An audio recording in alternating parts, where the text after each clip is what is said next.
And they don't realize why until they find out that a profile of them has been created without their knowledge, without their understanding, and these people assume that they've been having relationships with that person on a website that they've never heard of before.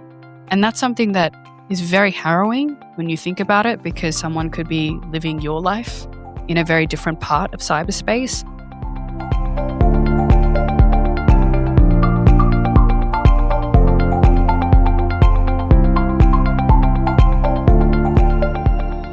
Welcome back onto Cyber Voices, the official podcast of the Australian Information Security Association, also known as AISA. I'm your host, David Savva-Willett, and it is my pleasure to have your company once again as I bring you the diverse voices of the Australian cyber community. This episode is coming to you from AISA's SydneySec conference here in New South Wales at the Hilton Hotel in Sydney, and I'm delighted to be joined today by Nakshathra Suresh. Nakshathra is a cyber criminologist. Really excited to learn more about what that is, but also an entrepreneur, academic, and international speaker. And she is currently, found this part interesting, the only criminologist in Australia actively advocating for artificial intelligence and emerging technology safety. She's the co-founder of eiris, a technology consultancy that helps startups, businesses, and organizations deploy technology safely using safety by design principles, with a focus on the human impact of technology, spanning ethical, psychological, social, and criminal outcomes. She serves as the Oceania Youth Ambassador for the Internet Society, and she teaches with the Faculty of Law and Justice at University of New South Wales, where she created and led the university's first criminology-backed cybersecurity course. She's just fresh off a session here at SydneySec, which was human-centered resilience in an artificial intelligence-driven world. Wow! There's a lot. Nakshathra, welcome to Cyber Voices. Thank you, David. That was a mouthful for sure. It was, but it was a fun one to research. So, Nakshathra, you can't see my laptop screen at the moment, and neither can you listening, but I've bolded all these words that I thought were really, really fascinating to me, especially cyber criminologist. That's not a title we hear every day, is it? How did you end up there? It's a really great question, and I love answering this question because it is the love of my life. My passion and everything that I do is surrounding cybercriminology. So the field of criminology has been around for several decades, but cybercriminology as a discipline has only been around for approximately, I would say, 20 to 25 years. In its infancy, what we knew as cyber was probably the internet and various other forms of tech. But over the last couple of years, we've really seen the discipline grow and encourage that interdisciplinary thought processes. So that's how I interact with cybersecurity professionals, hence my attendance and my appearance at SydneySec today. So because it's a social science, a lot of the time we speak to our similar social scientists like psychologists, behavioral scientists, sociologists, anthropologists, etc. So it's very little interaction with technical people. But I wanted to bridge that gap. So when I first started in my degree, I was very curious about the impacts of cyberspace on victim survivors of cybercrime. Having had lived experience of cybercrime myself, I was really, really focused on how do we center those experiences in criminology, for example. And a lot of the focus in criminology tends to be around how does the criminal justice system fail a victim survivor, etc. But I was really curious about how do we center the victim survivor's experience to make sure the cybercrime doesn't happen again? And that means talking to the people who are actually building the systems, who are working in the systems, who are creating the defense systems, and understanding what they're doing. So identifying that gap and making sure that process doesn't repeat itself. So I worked for the federal government for a number of years. I did my master's, I did my thesis, and then one day I woke up and I realized I'm not passionate about what I'm doing for work anymore. I don't want to work for a large federal government organization, and I want to do something on my own. So I quit, and I took that year to start speaking about my findings from my thesis. And the more I did that, the more I realized there was a really significant knowledge gap in the technical industry about social sciences and understanding what cybercrime is from a theoretical, fundamental framework perspective. So I was like, why not bridge that gap? And that's why we founded eiris. And eiris really brings together that social science perspective in a very comprehensive way to people who might traditionally come from a technical background, a computer science background, or a STEM background where you don't really focus too much on the humans or the behavioral side of things. We just ask you to consider, how do we put the human at the center of technology? How do we not get lost in thoughts of innovating, speed, scale, going to the next country, deploying the next product, deploying the next service? How do we get more money? How do we get that next check? How do we still make sure that we're building and creating safer systems for the person that may use your system, but is not your exact target customer? Because it's always that outlier piece, it's always that edge case that often you find the victim survivors sit at the intersection of. And something I'm very passionate about is, the intersectionality in which victim survivors operate in. So it's not just one identity, it's usually multiple. I've spoken to people who have disabilities. I've spoken to people who come from areas where there's poor internet access. I've spoken to people from the global south. And their stories are quite similar, but often very different in the way that they've been targets of the same types of cybercrime, but just in different contexts. And it's really hard to hear those conversations when you know that security professionals could have done something about it, but we just operate in a system where the norm just happens to be something that we continue with on a day-to-day basis. So I'm here to disrupt that thinking, and I'm here to challenge people's existing preconceptions about what security and safety might look like, and then bring that social science understanding into those spaces. Wow, Nakshathra, so much to unpack there. But wow, what an origin story, by the way. You've got to focus on AI and emerging technology safety as well. So through all of the work that you've done to date, what's started to really draw your focus into that space? So when I did my thesis, I really focused on social media, dating, gaming platforms, and I spoke to victim survivors who had experienced cyberstalking on those platforms. And I also spoke to people who potentially knew people who had been affected by it as well. And through my conversations with them, I realized there was this very common thread of newer types of technology that were being used to perpetrate cyberstalking. So outside of just social media, they were also being affected by a different type of technology. Because I'd already started my thesis, I couldn't change the topic and the way in which I explored my research. But I thought, why not take that and continue to research and look into potentially what are these newer types of technology doing to facilitate and perpetrate cybercrime? And it was around that time where generative AI became more commercially available to people as well. And I was really curious about how AI plays into safety. And I realized a lot of the conversations around AI safety at that time were very, very technical as well. If you look at a lot of the research right now, it's also very, very technical. We're only now seeing the emergence of socio-technical research. It is in its infancy, but we don't really see behavioral, psychological, or criminological research being provided to, for example, guardrails or understanding whether companies are implementing safety properly. And safety research is very, very much in its infancy when you come to the social sciences. And I thought, let's continue to advocate for safety in this space. And perhaps that will drive people who have money to invest in funding for these research. So it's not just me, because there's only one person that can do it. I don't want to be that person. I want to encourage more people to be able to do this research and bring their own lived experience and understanding to it. But then also not just AI, because AI is also allowing for capabilities and perpetrating existing forms of cybercrime in existing technologies. So something I'm really passionate about, because my background, again, was in researching cyberstalking, is Internet of Things, as well as interconnected devices, smart home devices, etc. The way in which AI is amplifying that type of cybercrime as well is really, really interesting to look at.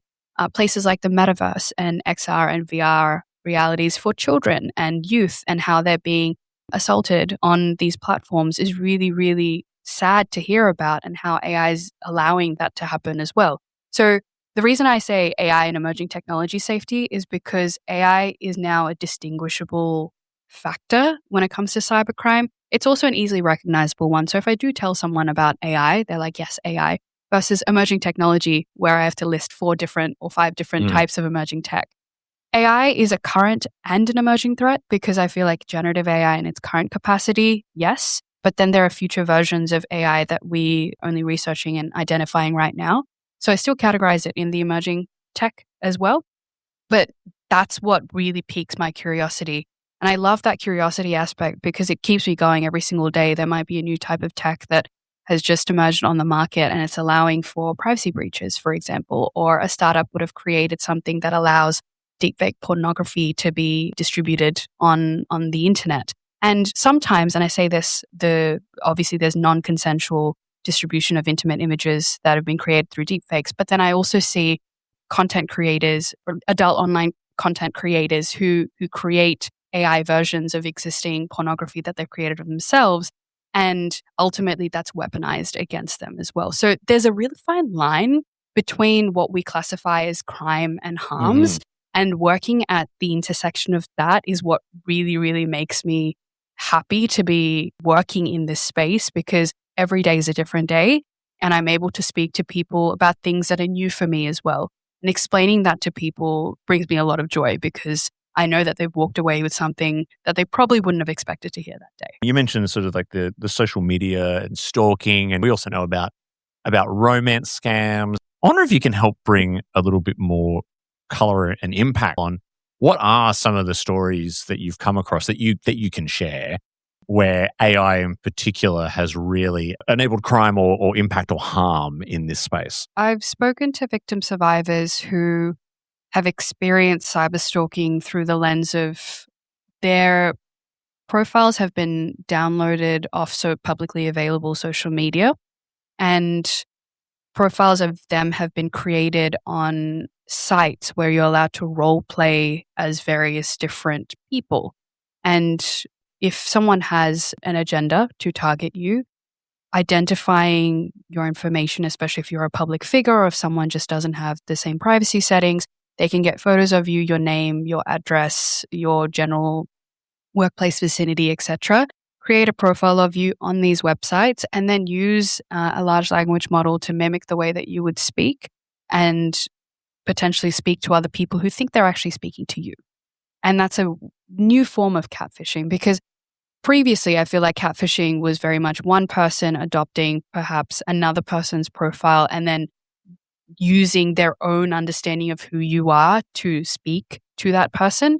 But you no longer need that. AI does it for you. So if you have public LinkedIn posts, for example, it can really mimic the way that you text and you write. And you no longer need to be sitting at your desk communicating with the person and understanding what the nuance of that conversation might be. Because again, generative AI aims to please. A lot of the time we're thinking about how we're aiming to please the other person because we want to get something from them. So victim survivors often experience, the cyber stalking going to stalking because eventually the address is leaked or they get provided some identifiable information, and then that person starts being harassed in person.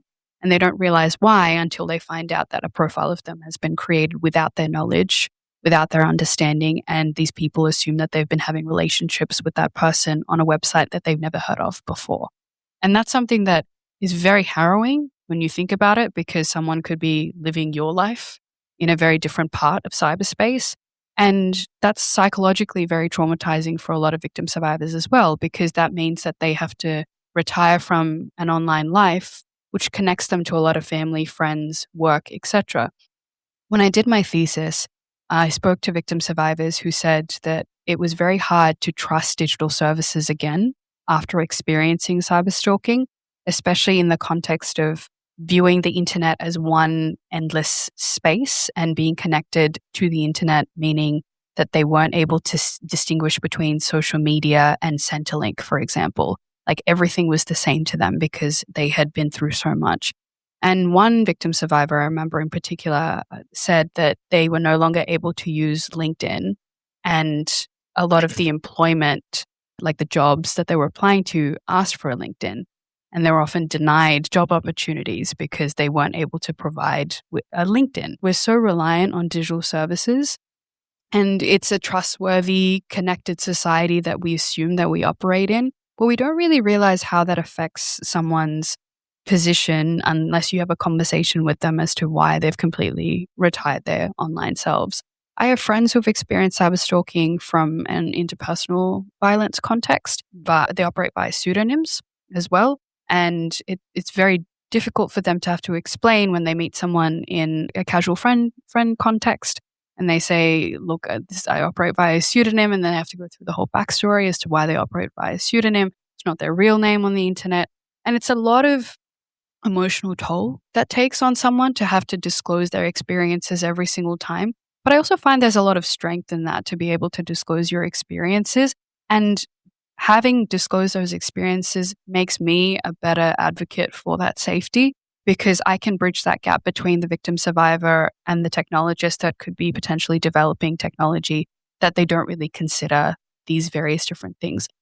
I'm not saying that every single person who accesses every platform has the ability to be a cyber criminal, but you certainly have the ability to enact some form of harm on a person if you don't have the understanding for it. I think we all have a part to play in that. Hey, we're taking a quick break from the conversation because I've got some news that is well worth your time. And that is that CyberCon 2026 is landing once again at the Melbourne Convention and Exhibition Centre, the 14th to the 16th of October 2026. This year's theme is Empowered Together, and the program is living up to it, and tickets are already selling fast. And with a lineup like this, it's no surprise. We've got Sir Tim Berners-Lee, the man who invented the World Wide Web pretty much, Jen Easterly, CEO of RSAC and former director of CISA, and Jason Clinton from Anthropic, taking us inside the work of securing frontier AI.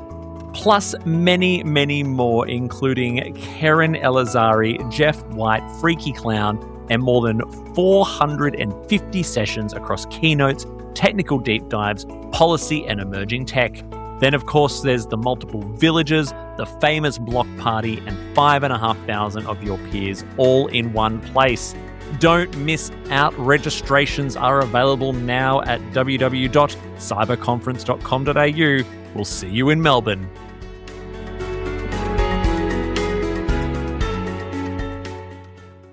Those kind of social and emotional impacts are devastating. So thank you for sharing those stories, because I think that really drives it home. But I think it helps me understand why your session was on human-centered resilience in an AI-driven world, being the title. And we do talk a lot in our industry about resilient systems. So how have you seen, or how would you like to see resilience start to look like as we start to put people in the center instead of technology? I had a conversation with an audience member just before this podcast, and they said, I speak about, humans being the weakest link a lot in my day-to-day work. But I like that you framed it in the way that yes, they are the weakest link, but it's often our greatest strength, being human.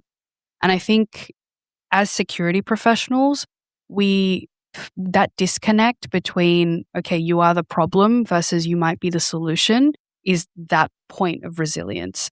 When you start mapping for the user that you didn't really anticipate, then you start thinking of various different ways that your product could do better or could go wrong.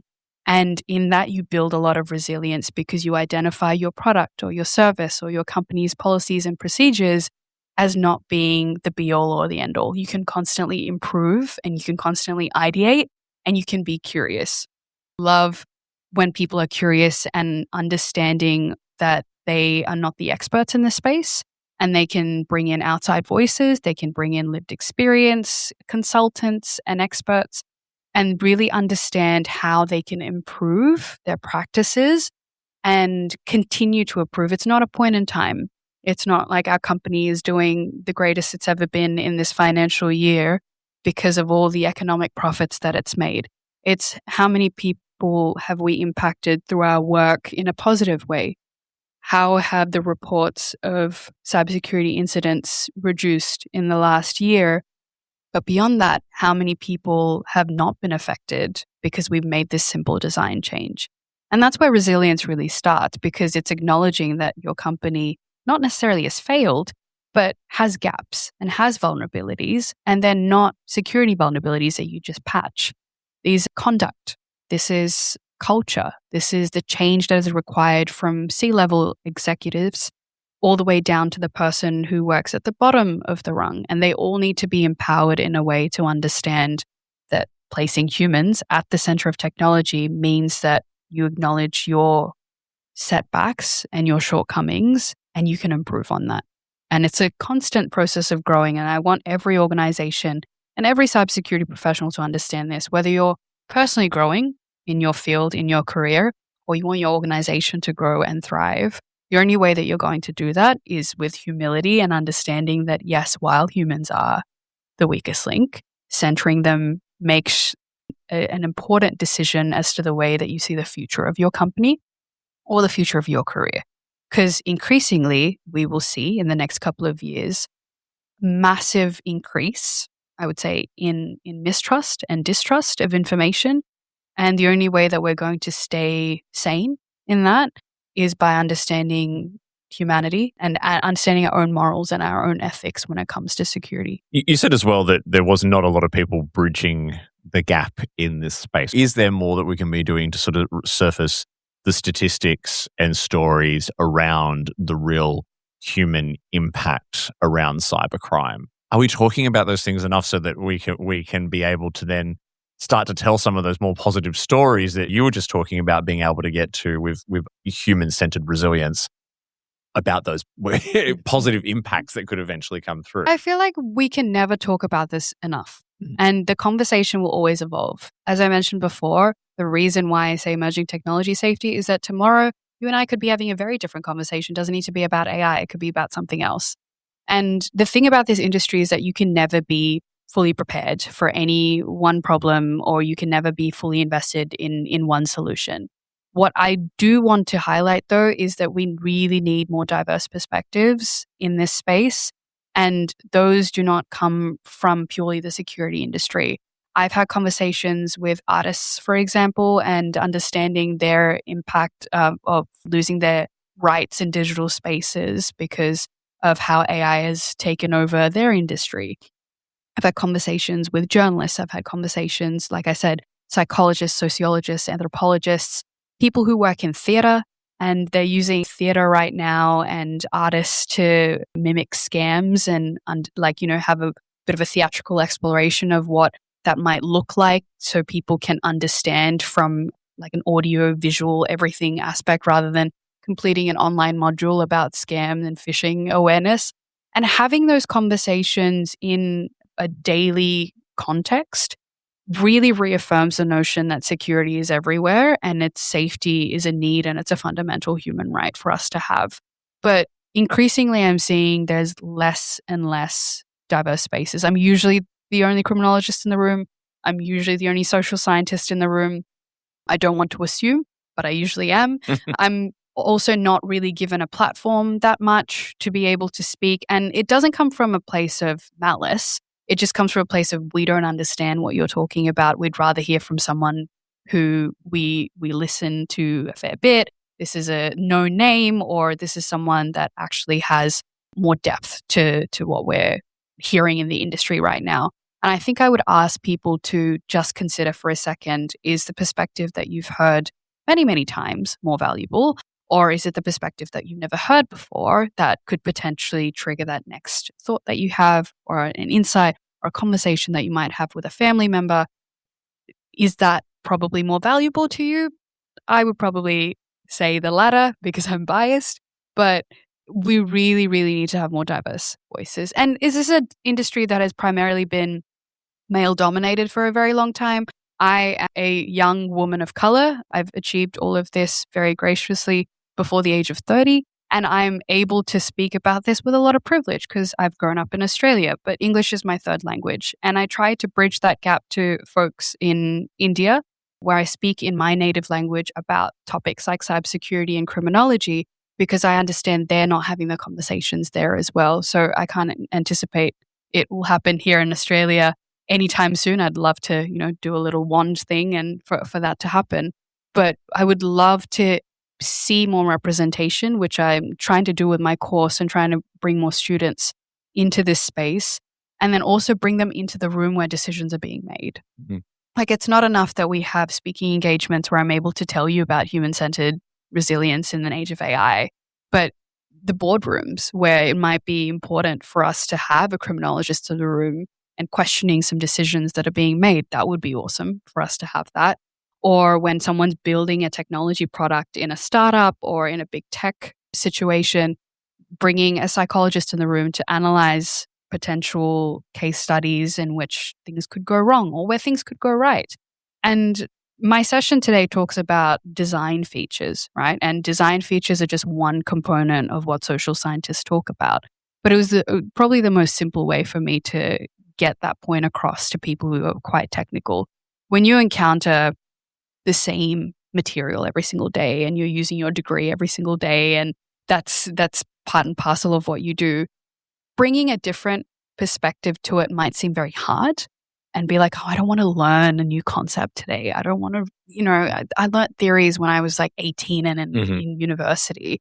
Why do I have to do that now? My work is fine. But maintain the curiosity aspect, because if you learn perhaps one theory, and I covered 3 theories in my session today, one theory, the next time you approach a situation where a human is potentially involved, or the next time you're in a room where a decision is being made, you could think about the time that a criminologist spoke to you about a particular theory and how 3 variables might intersect. And you're like, wait, maybe we should take a pause on this. We don't need to deploy right now, but if we go back, we look at this, maybe we could consult someone, and then we get back to it.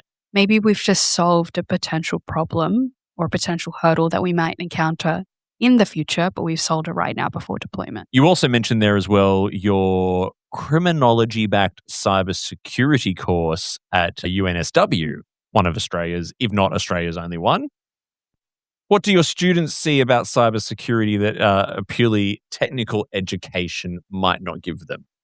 It's fascinating, actually. This is the second year we've run the course, and it's co-taught with the Faculty of Law and the Faculty of Computer Science. So my students get access to very technical lectures, and they also have the ability to look at the law as well as the criminal justice system.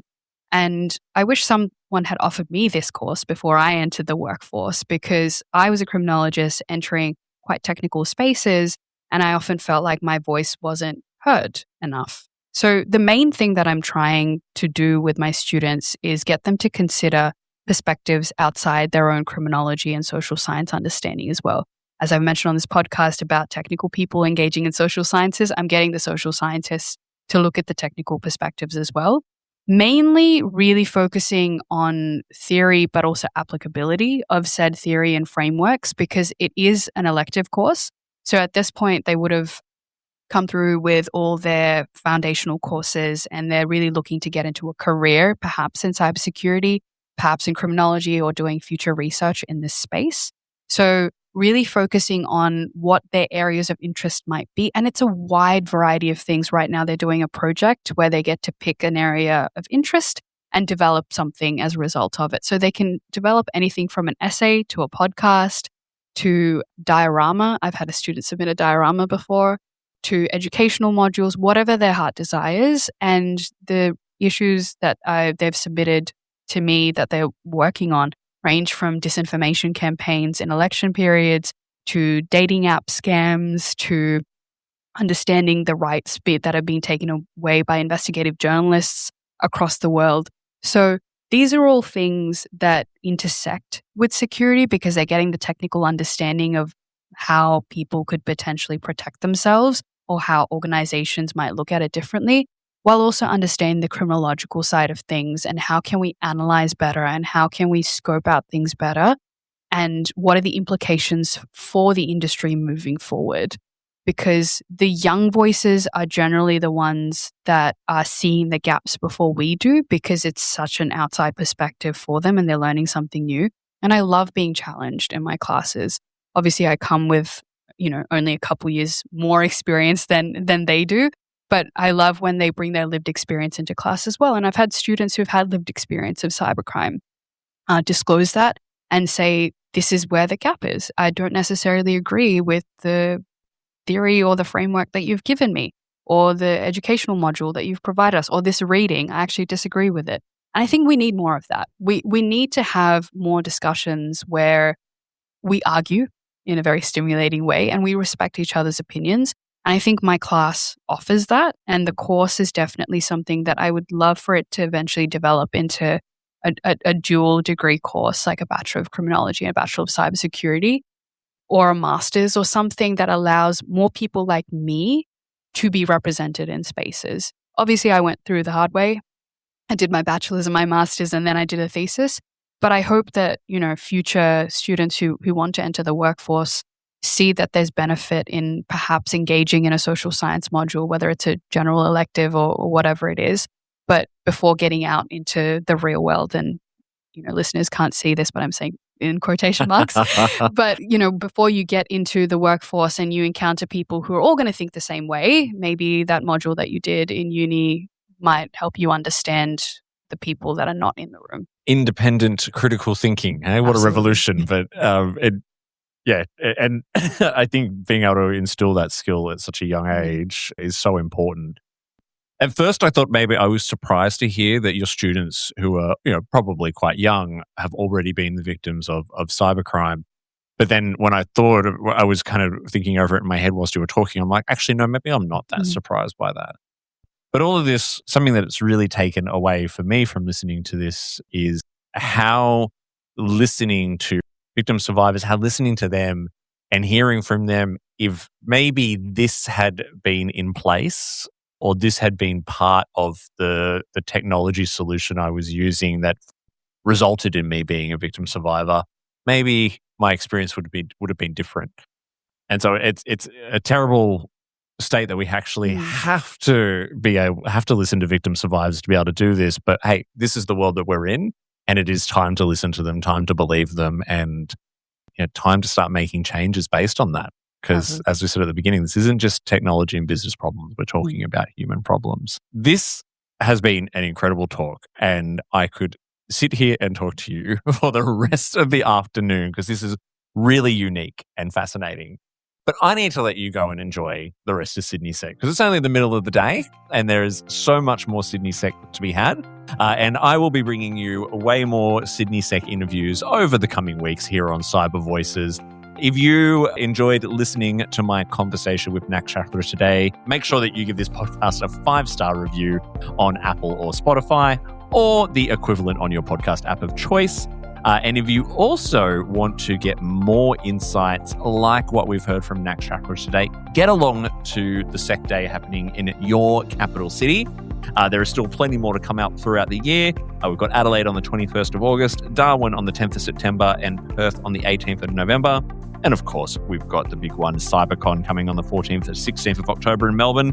But for Sec Days, head to aisasecuritydays.com to find out registration information. That is it for this episode of Cyber Voices. Nakshathra, thank you so much for sharing your voice with us today. Thank you so much, David, and I really appreciate the platform to do so.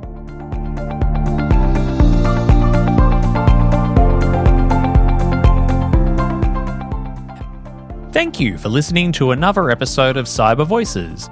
Our music is by Sanar Garut, our show artwork is by Studio Quarantine, and we record our show at This Is a Studio in Pran, Melbourne, part of Popplant Productions. Please make sure you follow the show on your podcast platform of choice and leave us a 5-star review. This will help others find the show. Also, please follow the association on LinkedIn and Instagram.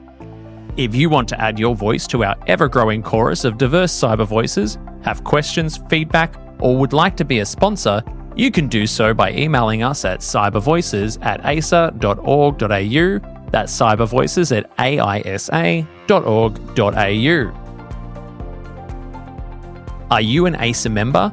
If not, you should consider joining our network of over 12,000 members across Australia.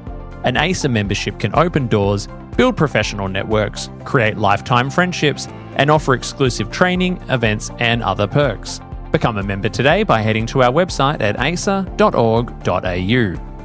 That is all for today. I hope you will join us again next time on Cyber Voices.